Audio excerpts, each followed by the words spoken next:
Okay, Bible study class, Bible Sunday school class, I'm sorry. This lesson is on Rehoboam, Solomon's son. As we all know, Solomon was the wisest man who ever lived. He wrote over 3,000 proverbs and 1,000 songs. He was a botanist, describing all the plants of the kingdom. He taught others about the animal kingdom. People came from all over the world to listen to his wisdom. Even the Queen of Sheba came to seek his wisdom for herself. God told Solomon he could ask for anything he wanted. Solomon chose wisdom. Okay, now we're going to talk about Solomon's son, Rehoboam. When King Solomon died, his son Rehoboam became king. He was faced with many important decisions on how to deal with the people. He sought advice from two groups. The groups gave opposing advice. The king chose to follow the harsh advice. As a result of his poor choice, the kingdom was divided. Everyone suffered from King Rehoboam's decision to follow bad advice. Okay, the reason for this lesson is to know about consequences. To encourage students to think about consequences in their decisions. The memory verse is, "Blessed is the man that walketh not in the counsel of the ungodly, nor standeth in the way of sinners, nor sitteth in the seat of scornfulness." That's from Psalms 1, verse 1. We believe the Bible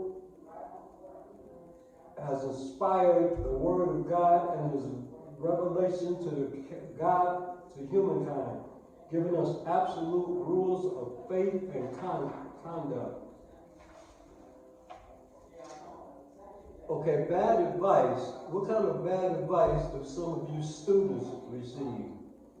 They're telling you buy expensive, ugly pants, start smoking for popularity, do anything it takes to get a boyfriend, join a gang, lie to your parents, lie to get ahead advice. Only you know what type of bad advice you have. And for every decision you make based on the bad advice, there's consequences and repercussions. We want to kind of stay away from that. Okay, now how do you make a decision? First, you must weigh it out and see if it benefits you, because like I said, consequences can be good or bad. Most of them have repercussions if you chose the wrong one. And I really don't want you guys to do that. Okay, here we go. As far as Rehoboam, the people asked Rehoboam to lighten their workload. True or false? True. King Solomon had been bad on the people. True or false? True. Rehoboam asked for advice from his mother. True or false? That's false. He should have. Moms have great wisdom. Rehoboam told the people that he would deal with them even more harshly than his father had. We all know King Solomon was a great king, but he was very strict and harsh.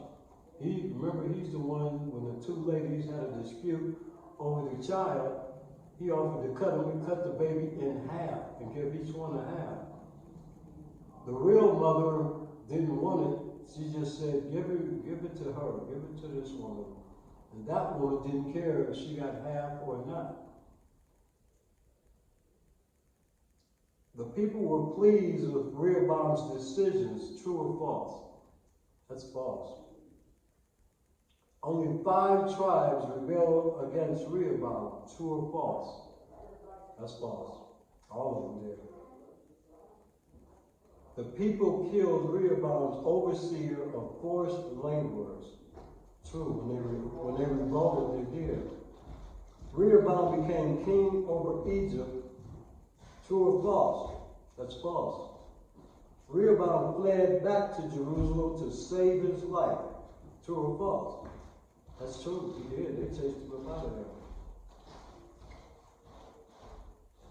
So what would the consequences be if a person took your advice? Only you would know that. All depends on the type of advice you give and if the people are smart enough to say yay or nay. Okay, let's reflect on God's living word. Stop and think about and pray about your decisions you need to make during the coming week. If you choose, you may keep a journal of your decisions. You might be surprised how many decisions you have to make.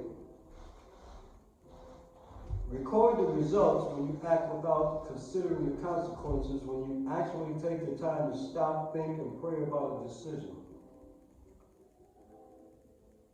In closing, your memory verse to help the students learn the memory verse, have them apply it by using the 3 actions noted in the verse as they say it. Walk, stand, and sit. Have them walk as they say the first part of the verse. Stand when they say the next part of the verse, and sit when they complete the verse. Scenarios from students. If you catch someone stealing, what would you do? If you hear loud, harsh music, how would you act? Your friends' parents are breaking up. That's always sad. Your friends are angry with each other. How would you act? I'm just going to say for myself, let the words of our mouth and the meditation of our heart be acceptable in thy sight, O Lord, my strength and my Redeemer. In Jesus' name, thank you and have a great week ahead.